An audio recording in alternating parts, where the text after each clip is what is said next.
All right, welcome to the Life with Joey Calvo Podcast. I am Joey Calvo. Please continue to help the victims of the California wildfires. There are still some that are still rebuilding and need more help than you ever would think. So reach out to those charities out there that are still working with them. Today we have Dr. Craig Wiener. Sorry. Wiener is fine. Yeah. Okay. And he wrote a book about backyard politics, a psychological understanding of today's political and social divide, focusing on currently contentious societal topics rather than characterize political difference. Excuse me. In pejorative terms, the book conceptualizes each view of proposing an effective way of developing a flourishing society. Dr. Wiener, thank you for coming on the podcast. Oh, thank you for having me. Okay, so explain how did Craig Wiener become Dr. Craig Wiener, and where led to where we're at. I was interested in psychology and took the schooling to get those credentials to then become a clinical psychologist. Okay, but before of course, in reference to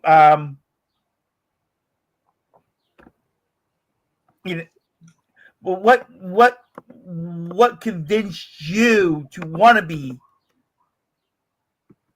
Well, my father was a psychologist, a professor of psychology, and so I was familiar with what psychology was all about. And I also, as a consequence of that upbringing, I developed skills early on in psychological thought and literature, and so it was a reasonable thing for me to get into.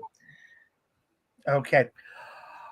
All right. So explain the book about backyard politics in reference to. Okay. So as a clinical psychologist for 46 years, I noticed there's a pattern of some people are much more focused on changes they can make so that their life could be better, and other people feel like the changes have to come externally from other people changing or from difficult circumstances that surround them that make life difficult for them, and that they see their problems as emanating from external sources. And so that was one issue of, is the problem inside or outside? And then the other thing is, when a baby's born, we don't expect any agency or adaptive behavior from the baby. The parent is totally responsible to take care of the baby and resolve the difficulties the baby experiences. So in that sense, all the problems are outside. The baby can't do anything to solve the problem, but over time, the baby becomes a toddler and the baby starts to learn and can start to participate in solving problems and showing some self-reliance to help make their life better by changing what they do and how they learn things. But that requires the maintaining some standards of behavior. Mm-hmm. So what's happening in politics is there's two ways of helping. One is much more similar to what we do when we think the person's getting overwhelmed by external sources and problems, and we feel that rescuing is the solution. And of course, there's always a component of that, but the other side is much more likely to hold standards. They're more accepting of the standards that are occurring, and they want the person to learn the behaviors so that they can meet the standards or more closely meet the standards, or develop skills of their own so that they can show self-reliance. So you can see that both views are helpful. It depends on the situation and the circumstances. So that's what I call one group the protectors, and they're the people who they're either the people who have high-level skills, and then they feel like they're helping people with limited skills. They become interested in that. And then the people with limited skills or situations of oppression, then that group can identify with wanting external sources to change.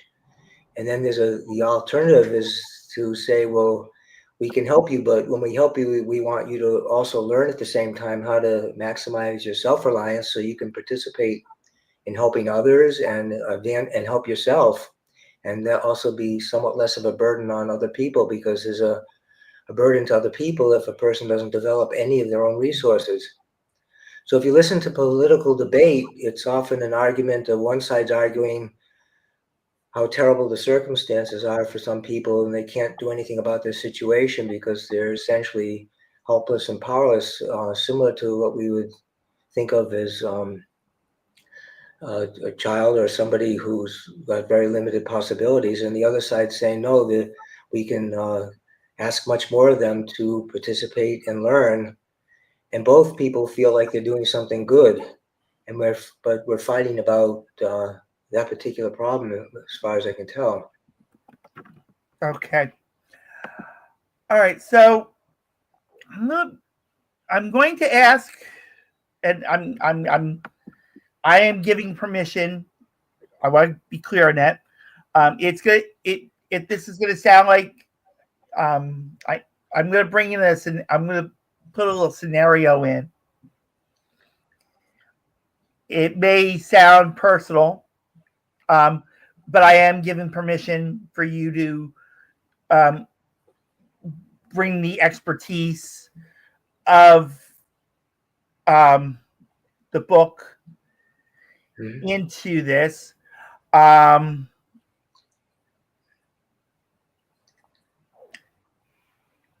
Now, as I was growing up, my parents were always busy. They were working 2-3 jobs to keep the table going, making sure we were fed and clothed and everything. So I mean, they would have my brothers and sisters babysit me until I got to a certain age. And then, I would go to school and, be with my age. Of course, there was Kmart, and wearing Kmart clothes and being put down for it. And really feeling like an outsider during that time. And now, even as I got older, I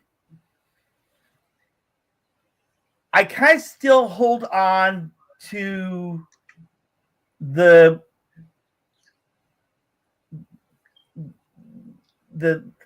strength, not the strength, but I still hold on to when it comes to discipline, in reference to if someone told me I did something wrong, I would attack myself mentally for it.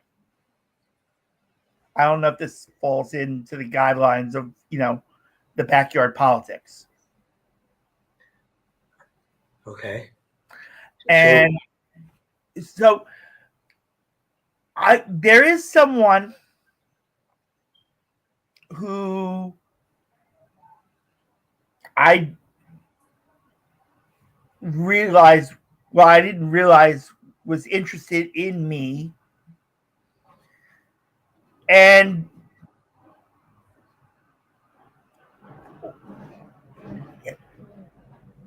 I can't say once, but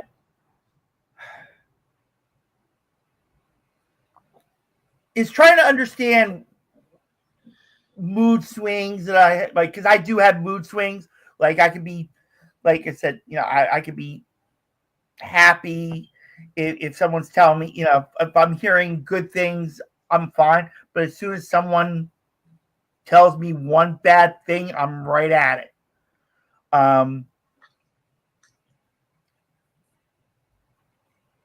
is there a way to, and I've had these mood swings for years. I mean, growing up, I carried me through my adulthood with it. How would be the best way to look at the mood swings and via, in reference to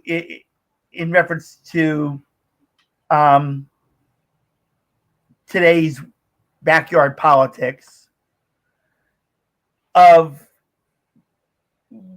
possibly improving? Okay. I know it sounds complicated the way I'm stating it. No, it's fine. That's fine.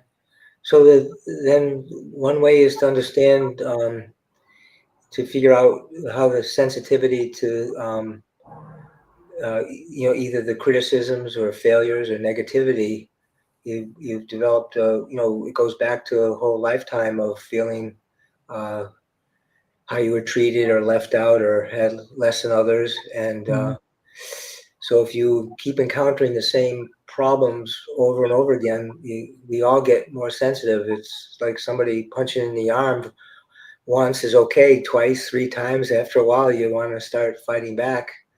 And then the question is, if you get mad at yourself, it's kind of a way to try to motivate yourself to change. And it gets frustrating because if you keep trying to change and get results and you keep failing, then you get frustrated. There's no way to solve it. And then that becomes more difficult to deal with failures because it's the same repetitious problem that doesn't get solved. Mm-hmm. And then the problem is, what would be the way to be helpful is you have to kind of learn that you don't really get much positive occurring by overreacting. And if you were, for younger children, it would be the parent has to kind of not give the kid what they want just because they're overreacting, but they don't want to be harsh in the sense of we don't care about you. It's much more the parents not reinforcing the overreactions, but then helping the child learn that if they do alternatives, they could make the situation better rather than the extreme behaviors.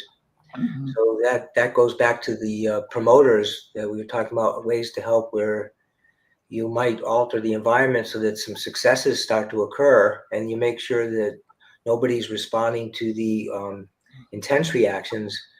If you notice in politics, the people who are screaming and yelling and rioting and reacting strongly, they often get others to change what goes on because they kind of give in to the extreme stuff. But then it reinforces people to keep doing the extreme stuff rather than adapt. But now people say, well, I can't adapt because the world's so oppressive that it's no way for me to succeed. And I think in that the people who are overreacting may feel that way. And then the people who are helping, if they agree with that there's no way for this person to overcome the obstacles, then the only solution is you give in and you make it better for them. But then the person still doesn't learn how to do anything on their own, and they get reliant on the compensations that come their way. So we see this in society. This is the whole dilemma of society. Mm-hmm. Okay. Another thought in reference to this scenario that is, it's really what my life has been, is the thoughts of self-isolation in reference to the above reference. Your thoughts of how can someone, well, in this scenario, of course, it's me, but how if someone else has the same ideas. I mean, I've had suicide thoughts a long time ago. Okay. But that was because of something, because I lost an apartment, and it was, I was done. I felt like I was done because, I had this great thing and I messed it up. But there was someone inside in the back of my head with the voice was like, I would be worried if you were gone. And that stopped me right there. But now, instead of the thoughts of suicide, I've learned a safer version of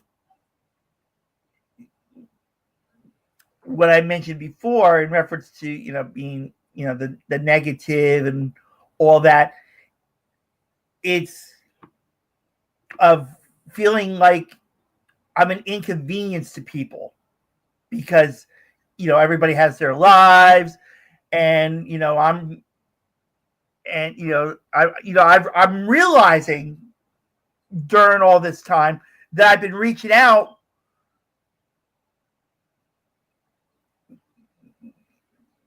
due to the loneliness in my life. And, I've been, it's like I'm reaching out and saying, hey, please come hang out with me so I don't feel like this. Please come spend time with me so everybody doesn't think I'm this. Because I have I have a safe zone, I call it, of going to the casinos. And it's like if I turn around and say, hey, I'm going here, then, you start hearing, like you were mentioning about the criticisms. Oh, you're a gambling addict. You're, this, and this. But I started to learn, and this is through other guests that I've had on the podcast, as I was picking their brains as well, that I've been reaching out for, because I don't want to feel that all the time. Yeah. And when I do attempt to reach out, it falls on deaf ears. Yeah. And so it gets me to the point where I'm feeling like the inconvenience and just want to just step out of the way and say, you know what? I'm not going to bother anyone anymore. Yeah. That's what I'm questioning. Yeah, you see this in society. If you try and you're never getting results, then why keep trying? And then withdrawing and avoiding becomes a solution to avoid the disappointment of trying and failing. And everybody was always busy with, putting food on the table, and the older kids had something that they were busy with, and who wanted to spend time with the youngest. And the gambling becomes, well, if I can't get what I want through hard work or effort, then maybe I get lucky and I can get something that way. And and then every once in a while you get lucky, and it reinforces you that that's your best deal you got going. Yeah. And you can do it by yourself, and you don't need any relationship with anybody to do it. Yeah, but I've actually realized that I do need a relationship. I do need that physical being of friends there, because I want to feel. Maybe it's because I didn't feel as much wanted back then, and I'm starting to realize that now at the age of 54. Yeah.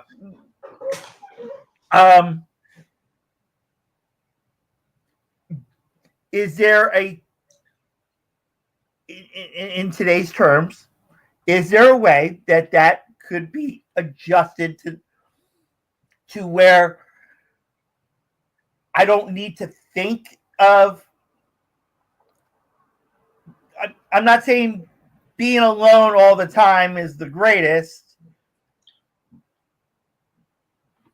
But what I want to say, what I want to ask is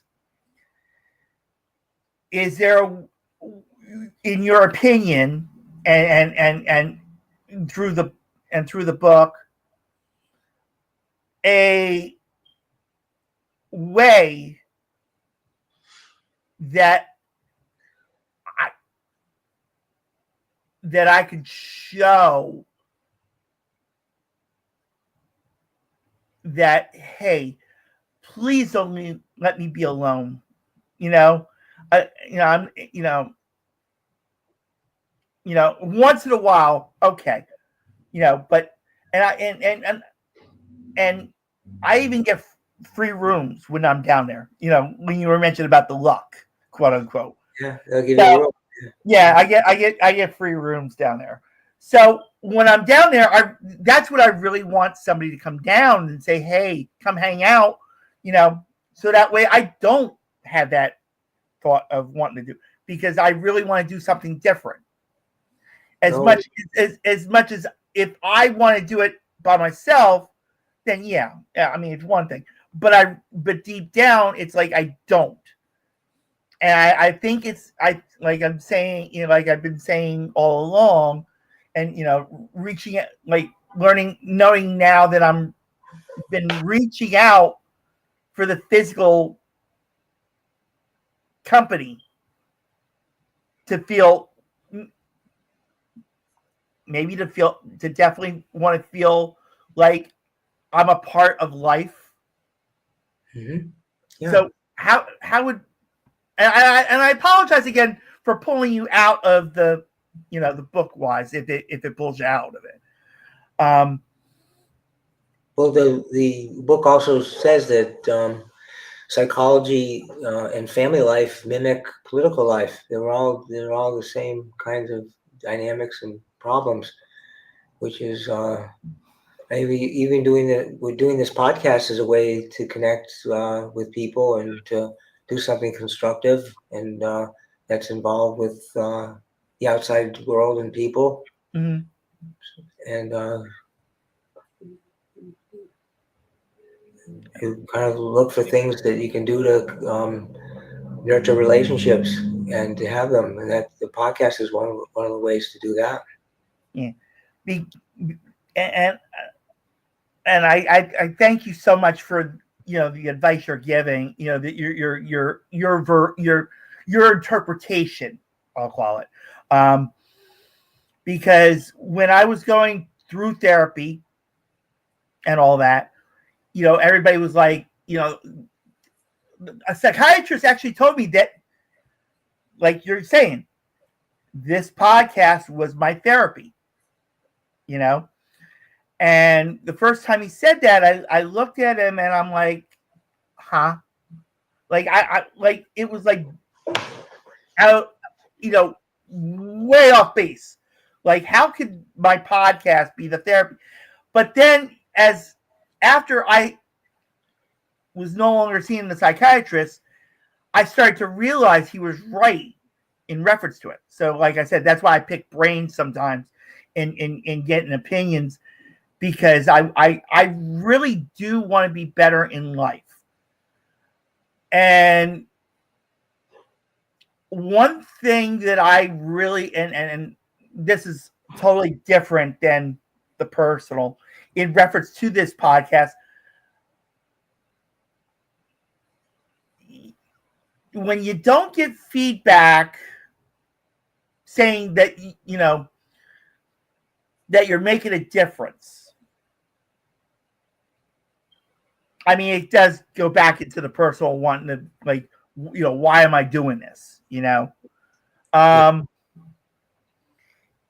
there an alternative way to accept, even though nobody's replying? And like I said, I would be glad if they did, because I'd like to know. It's always like, I always want proof that I'm making a difference. What do you mean by proof? Like, if saying someone came on this live stream right now and said, thank you, Joey, for introducing us to Dr. Wiener, and bringing yourself out, that type, without getting constructive. Yeah, so we all want to be reinforced. That's what you're kind of saying, is that a lot of times it gets discouraging because your efforts don't yield the kinds of results you're hoping for. And you get frustrated with it, and that's when a lot of people then withdraw and they give up and they stop trying. And the problem is for all of us to persist through the obstacles and difficulties we encounter. Mm-hmm. And a lot of times the people who succeed are the ones who persist the most and learn through each mistake and eventually find a way to get some results. And if they don't get results, then they tell themselves, I'm better off trying than hiding. Yeah. So that I started to learn in reference to with this podcast, that even though, like I said, I'm not seeing the feedback about it, I actually do get it in another way. It's just I wish it showed up, on the podcast itself, so that way, I can say, okay, yeah, now, I'm seeing it, now it, like you're saying, the positive, feeling like I'm attempting and not hiding. All right, so Dr. Wiener, how can people reach out to you and get a hold of the book? Well, the book's sold in all the typical ways, Amazon and Barnes and Noble, and the other way, I have a website, craigwiener.com, and you can see the way my name is spelled on the monitor. Yep. And you can contact me through contact Dr. Craig Wiener. There's a contact page, and there's also you can see the books I've written. I've written 4 books. And okay, go ahead and briefly explain the other books that you've written. Well, I wrote 2 academic books on ADHD, and then I wrote a parenting book for parents who want to parent children that are diagnosed in that way. But it's a way to help the child develop self-reliance and cooperation with lesser emphasis or absolutely no emphasis on drugs. It's a way to help reinforce the kid to learn to be more self-reliant and self-manage, and to be cooperative rather than avoid or intrude on the social group. So the parents can start early. They can understand ADHD as a pattern of behaviors that get reinforced over time, avoidance behaviors and intrusive behaviors, overreactive behaviors. So you and I just discussed some of that earlier, how overreactions can be very powerful ways to deal with problems. Yeah. And that's something that I'm realizing too. I'm always overreacting on things, and instead of going into it and saying, why am I overreacting to this? What, and deconstructing it. Yeah. I'm just going on and saying, what? F this, I'm done. Yeah. Well, that's what lots of people do, and that's why I called all these distracted behaviors. The kids say, I can't focus. They're not focusing on things they're either associated with failure or discomfort, and it's avoidance behaviors.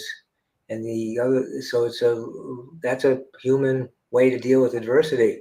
But then it's probably not the only way to deal with adversity, but it does solve the problem in the short term. Yeah. Yeah.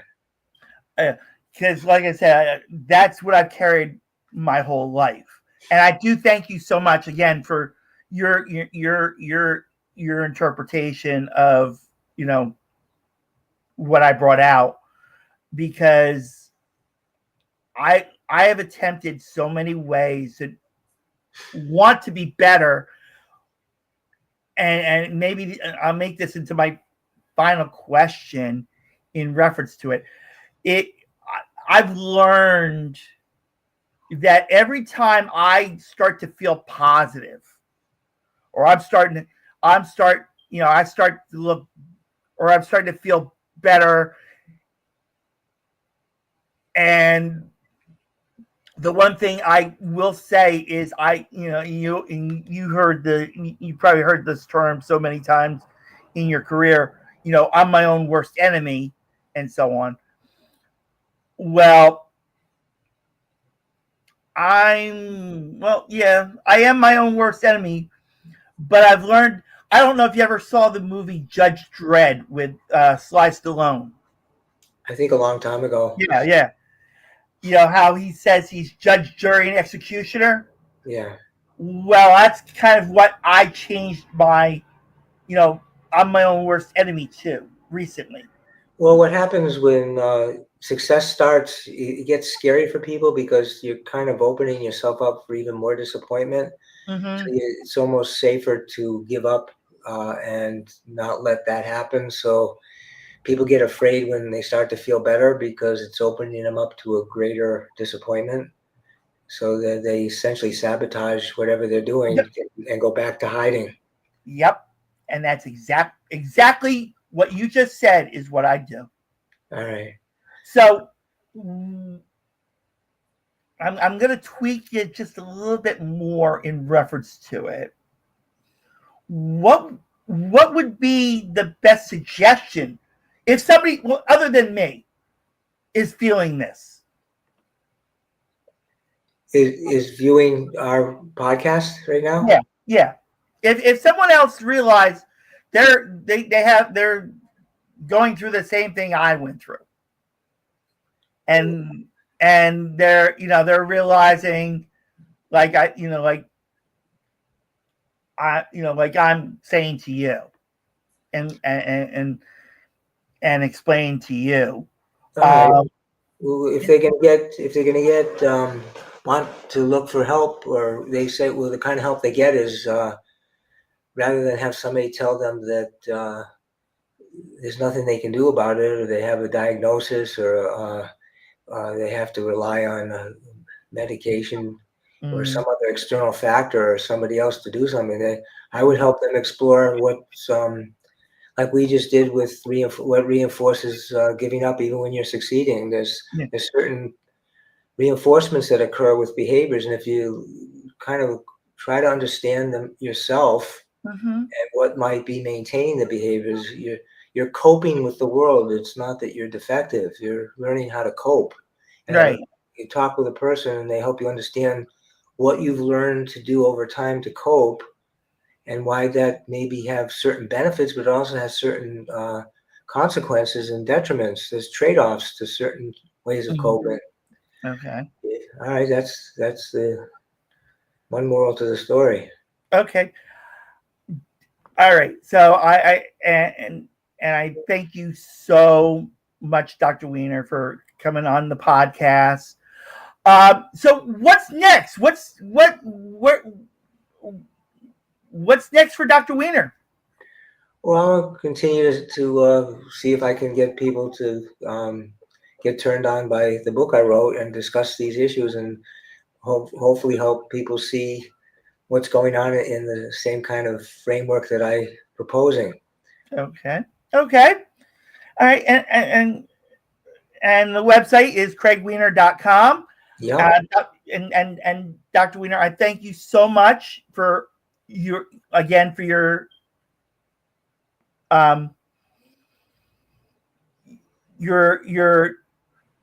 wording and your interpretation of an issue in my life, and I truly appreciate that.